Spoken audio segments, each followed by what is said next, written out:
So here for the next instalment of the Face of USN. I'm with teammate and bodybuilder Max O'Connor.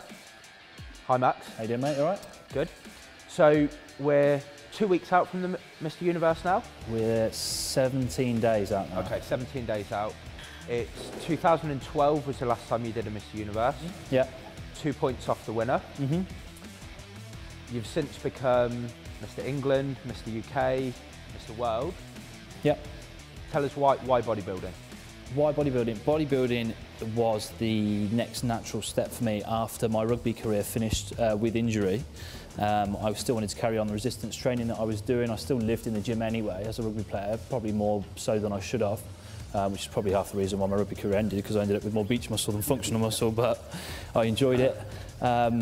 Just carried on with my training. To be fair, my bodybuilding career hasn't been much more injury-free than my rugby career was, but the thing with bodybuilding is you can train around things. On a rugby field, you can't get away from it. If you've got a torn something, you're going to get it found out pretty quick. In the gym, you can work around most things. So that was my natural progression into bodybuilding, mate.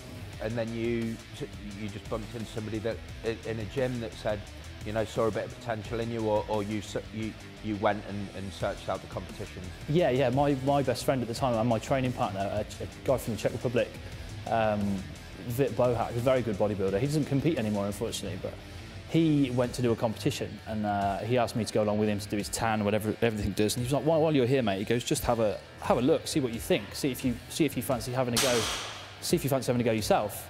And I went along to the show and I watched it and I said, this is the most awkward thing I've ever seen. It's a load of giant men, oiled up, tanned up, posing in tiny sparkly pants. I said, there's no chance of doing that. Anyway, I ended up getting some kind of bug for it, and 6 weeks later I was on stage and won my first show, and then ever since then I was just hooked. So yeah, I got talked into it really, but I'm glad I did. So when you won the Worlds in 2015? Yeah, 2015, yeah. You got presented with a pro card which you turned down. Yeah. Most people live their bodybuilding careers just wanting to get a pro card. Yeah. Why did you not take that? I didn't feel ready to take it personally. If I'd taken it then, I feel that going into the pro ranks I wouldn't have been able to do much damage as a pro yet. I want to enjoy my bodybuilding and take it as far as I can as an amateur, and when I do, hopefully I'll get offered a chance to take my pro card again. I'm hoping it will be this year, and when I do, I feel like I'll be more ready to step straight into the pro ranks and do damage then. A little bit of unfinished business with the Universe as well, definitely. maybe? Yeah. I've wanted to be Mr. Universe since I was about 8 years old, mate. Yeah. Probably watching too much He-Man when I was younger. Master of the Universe. But that's all I've wanted. Yeah. That's the only title that I've really had my heart set on. I've won every other NABBA title you can win as an amateur. And this is the last one. So yeah, definitely unfinished business, mate. So obviously as a really successful bodybuilder, you travel all over the place competing. Just tell us a little bit about how being part of Team USN helps you with that, in terms of you know, just it's not an easy thing to do, is it, by yourself, to be self-funded? So no, it's not. Being part of the team presumably helps a lot. Yeah, I mean, to be part of a team is massive. Especially when you're involved in such an insular sport, to have like-minded people around you that are driven. And to be lucky enough to have a sponsor like USN, who they definitely are the best sponsor, company to sponsor bodybuilding in the UK, in terms of what they can offer an athlete, because there's not a massive amount out there for bodybuilders, to be honest, not in the UK anyway. So we get looked after very well, and I've been with USN for almost a decade now, and they've supported me since before the days of social media and Instagram and Facebook, you know, when people used to get awarded sponsorship on what you've won rather than how many followers you had. So yeah, it's an honour to still be with them and still be part of the squad. Because I mean, that in today's age, we see a lot of people who just say, "Oh, sponsored athlete." Don't even say who they're sponsored. There's kudos associated for being sponsored, or a perception about that anyway. But USN is a little bit different, isn't it? Like we obviously mix with a lot of people from the other brands, and anybody who's successful with this Face of USN campaign, it's not just like going into a different brand, is it? You are. No, it's not. You're going to become part of a solid team, you know, that's built from the ground up. I mean, you've been with USN for a long time now. We've got athletes like Ryan Terry, who's been with them even longer than I have. We've got guys like Dave Titterton. We've got guys across other sports and stuff as well. It's not just bodybuilding, powerlifting like yourself. We've got people from all aspects, and you know, we've got a lot of good girls coming on with the football side as well. So, you know, it's a wicked team to be part of, whatever your background. So you mentioned your friend Vit that introduced you into bodybuilding. Was he a big influence in your training philosophy, and has that stayed the same since you've become more and more accomplished in the sport? Or I wish my training philosophy could have stayed the same as when I first met Vit. Me and Vit used to train, and Richard Gozdecki, who's part of the squad. I mean, he's been training partner from day one, mate. Since we've been friends since we both did our first competition, same as me and Vit. But we used to train like animals when we were younger. Like we used to go into the gym like we were made out of rubber. We weren't scared of anything. Like anybody does when they're early 20s. You could lift anything, and we'd lift it for as many reps as you could, and you don't have any fear. I've had so many injuries now. I've ruptured 4 tendons. I've had 2 hip operations. I've torn biceps, pecs, everything. You know, you've always now got in the back of your mind, as I'm sure you know, you've had serious injuries and operations. You know that your body's just not going to respond like it did when you were younger. You know, I used to feel like I was made out of rubber.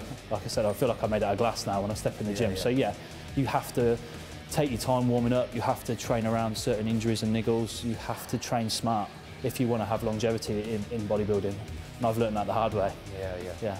But I mean, like you say, that's the fortunate thing about a lot of hypertrophy focused sports, isn't it? There are different ways to do things, and it's not always as fun, you know, if you do like going in and moving a lot of metal around, but you know, it's one of those sports where you're relatively fortunate that you can find other ways to elicit hypertrophy, and you become smarter as a result. Yeah, you have to. I mean, if you want to progress and you want to keep going and be top of your game and moving forward, you have to find other ways. You know, there's more than one way to skin a cat, isn't there? So, you know, I've moved from the heavier stuff. I still lift heavy weight on certain exercises when I can get away with it, but I do go in with more of a volume approach.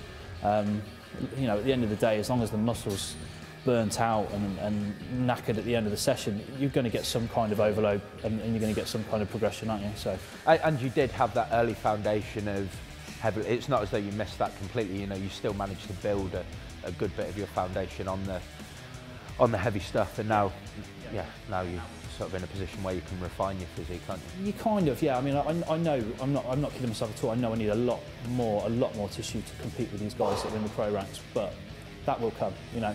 And we look like, touch wood, we look like we're going into a good off-season for 2018, and then compete again end of 2018. Hopefully we can get, you know, a fair few kilos on me this time.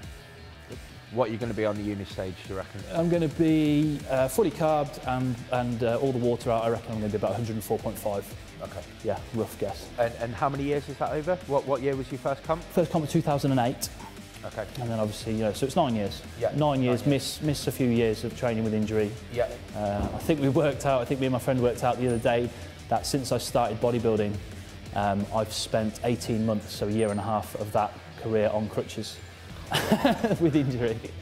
But the point I really want to make is, so that's 15 kilos over 9 years. People think they've got to put that on in, like they don't realise how long it takes to develop a physique. It's not something where, you know, most people aren't going to go and put 15 kilos on in a year, like of stage weight anyway. So it's yeah, I mean, there was a year, I think it was 2010 going into 2011, where I actually came backwards in weight. So I was lighter in 2011 than I was in 2010, which for a young athlete is quite unusual, but I ended up looking better for it because I think I got too carried away with the weight gain. From 2008 to 2010, I was just obsessed with weighing more, like everybody does. I think when you bodybuild to begin with, you want to get bigger and heavier, and you think if you're heavier, you're going to be better. Yeah, it's a tangible measure of progress, isn't it? Whereas, to a certain extent, whereas bodybuilding isn't just about that, you know. So yeah, so I had to take a step back and I had to have a reality check and say, look, yeah, you're bigger, but you're a lot fatter, mate. So rein it in, because at the end of the day, getting on stage chubby, it doesn't matter how heavy you are or how much muscle you've got. If you're going in unconditioned, you're not going to place. So the message there is, don't try and do it all in 1 year. Yeah, if you're going to be in bodybuilding, it's very much a marathon of a sport, isn't it? It's, absolutely, mate. Yeah. Do you find part of it a chore, like, or is it that when you're in your focused mindset for dieting, there's some sort of like twisted satisfaction from it, and so I've learnt to enjoy, like the hardest bit for me for the first 2 weeks is the hunger in the evenings for me. Okay. So once you start to turn that into your head, you're like, this hunger, I'm by no means starving. I've put away 4,500 calories today, so I'm not starving myself, you know what I mean? So it's that hunger is just my body burning through body fat. That's all it is. And once you can start to enjoy little processes like that, just switching the mindset, yeah. And then you're like, yeah, I'm getting shredded right now. Sat on the sofa, yeah, watching cookery programs, thinking, oh, I'm getting tighter by the second here. I'm going to eat all of that. Yeah, and I've got 16 weeks, and then I'm going to get, you know, back to your size again. Supplements. Take us through your staples that you can't be without, and does that change much from off-season to pre-contest? Not really, not a massive amount. I mean, we've actually got one here. That's not put there, but it is my off-season staple, muscle fuel anabolic, just because it's so easy to use. You know, it's got everything we need in it: carbohydrates, aminos, protein, obviously, and then you've got your big creatine in there as well, which I will use. I will supplement in the off-season. The essential two that are in it for me all year round is obviously a branched chain amino acid, but then I'll use glutamine all year round. So after training, I use high doses of glutamine, 75 to 100 gram of glutamine, to just keep my muscle full, to volumise the muscle cell. I've always done it, and it's always worked for me. People say, oh, it doesn't work, you're taking too much. You know, it's worked for me, and I've seen it work off-season and on-season. They are my staples. Amino acids, obviously a good quality protein. Obviously, I don't use this when I'm dieting. I'll go for the 100% pure whey. But so you're not somebody that uses an entire range of products. I mean, if we want to get really in depth with it, I mean, USN have a great range of stuff to use. You know, so I'll use their multivitamin. I'll use their joint support. I need to use that joint support for my body, especially when the weather's getting colder like it is. I'll use their omega. I use high doses of HMB as well around training times. So I found that's definitely helped to volumise me. I think that's all the range I use. Obviously, they put out some fantastic energy drinks, the Spike Burn. I'm using a lot of Spike Burn, mainly for the caffeine. A lot of caffeine to keep me going. You know, when I'm lagging before the gym, and I have quite a big workload on at the moment. I'm back at college studying again as well as working, so that's definitely helping me through. Okay, so we're going to wrap this up. We've got some weights to lift.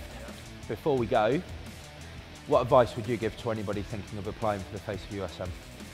Yeah, do it. I mean, you've got nothing to lose if you're looking at being a sponsored athlete and getting in with a fantastic team of athletes. You know, there's nothing but support in our team. I don't think, is there, from anybody? You know, from the footballers through to the golfers through to the powerlifters, bodybuilders. Everyone's got each other's back, and we do have a good laugh. Oh yeah, and it's, you know, whatever sport you do, like, we share that hunger for that sport, and you can empathise with each other, like whether or not you do the same sport, and it's a good, everybody competes at a good standard, everybody supports each other, everybody's got each other's back, it's good banter. It's just the most important thing for me.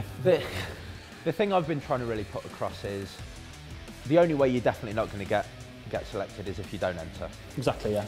And don't try and second guess what we're trying to choose, because it will just be somebody that stands out, and it might be for the most obscure reason. Just be yourself, enter. Don't assume it won't be you. Don't assume that you have to be Ryan or you or William or anything like that. I mean, when I got sponsored, I didn't have many titles. I didn't have any titles when I don't think, apart from the pro-am that I got picked up at back in 2011, 2010. And I didn't really offer that much for a brand, but they wanted to take me on for my uniqueness in the time as a young up-and-coming bodybuilder. I didn't have that much about me, but they knew that I was hungry for it. And if you're passionate about something and you do have it, we're looking for something more unique, I think, rather than somebody with, like, that you see these guys out there that have got over 1 million Instagram followers. Not interested in that. You know, we want someone that can come from the ground up and be unique and be original. So yeah, get yourself entered. It's well worth it.